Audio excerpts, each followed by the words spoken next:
Iran imesema kuwa Marekani kwa sasa inakabiliwa na hali ngumu ya kutafuta njia ya kujiondoa katika mgogoro wake na Tehran, ikisema kuwa Washington haitakuwa na uwezo wa kuamua ni lini mapigano hayo yatafikiwa mwisho. Iran imeeleza kuwa mwelekeo wa mgogoro huo utaamuliwa na hatua zitakazochukuliwa na pande zote mbili, huku akionya kuwa itaendelea kujibu vitendo vyovyote itakavyoviona vinatishia usalama na maslahi yake ya kitaifa.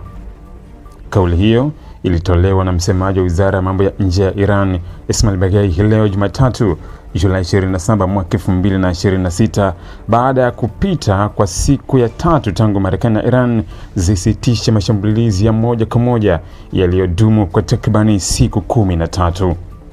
Mashambulizi hayo yalihusisha mashambulizi ya anga, makombora na ndege zisizo na rubani, na yaliongeza hofu ya kutokea kwa vita vikubwa ambavyo vingehusisha mataifa mengine ya Mashariki ya Kati, pamoja na kuathiri usafirishaji wa mafuta kupitia mlango bahari wa Hormuz, ambao ni mojawapo ya njia muhimu zaidi za biashara ya nishati duniani.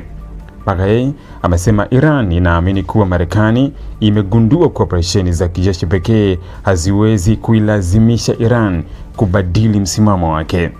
Kwa mujibu wake, kampeni ya mashambulizi ya Marekani imefikia kiwango ambacho kuendelea nayo kungebeba hatari kubwa zaidi kuliko faida inayoweza kupatikana, hasa ikiwa mgogoro huo ungepanuka na kuhusisha nchi nyingine za eneo hilo.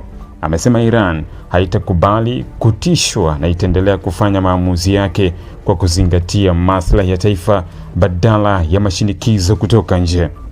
Ameongeza kuwa Iran haioni ukimya wa siku tatu zilizopita kama mwisho mgogoro, bali kama kipindi cha muda kinachotoa nafasi kwa juhudi za kidiplomasia kuendelea. Kwa mtazamo wa Tehran, utulivu huo unaweza kuvunjika muda wowote ikiwa kutakuwa na mashambulizi mapya dhidi ya Iran au maslahi yake. Baghai pia amethibitisha kuwa Tehran na Washington bado zinaendelea kubadilishana ujumbe kupitia wapatanishi. Amesema mawasiliano hayo yanafanyika kwa njia zisizo za moja kwa moja kupitia mataifa yanayohusika katika juhudi za kupunguza mvutano, huku kila upande ukiwasilisha misimamo na masharti yake.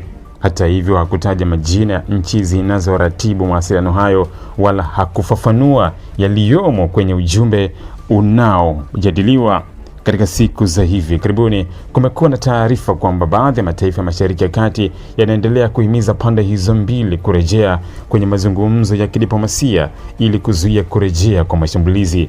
Iran imekuwa ikisema ipo tayari kwa mazungumzo, lakini mazungumzo hayo lazima yaheshimu mamlaka ya taifa, lakini pia yasiwe chini ya vitisho vya kijeshi au mashinikizo ya kisiasa kutoka Marekani.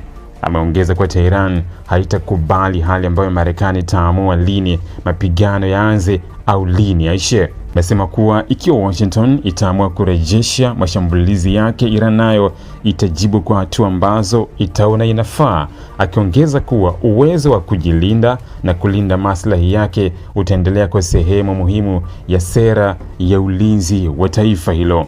Mbali na mgogoro wake na Marekani, Iran pia imeelekeza lawama kwa Ukraine kufuatia shambulio dhidi ya moja ya meli zake katika bahari ya Caspian. Baghai amesema kuwa tukio hilo haliwezi kuachwa bila majibu na kwamba Ukraine itakabiliwa na matokeo ambayo hayakutarajiwa. Mawasiliano kupitia wapatanishi yanaendelea huku kila upande ukisisitiza misimamo yake. Iran inaendelea kusema kuwa diplomasia ndiyo njia bora ya kupunguza mvutano, lakini wakati huo huo imekuwa wazi kuwa haitasita kujibu mashambulizi yoyote mapya dhidi ya ardhi yake, vikosi vyake au maslahi yake ya kitaifa.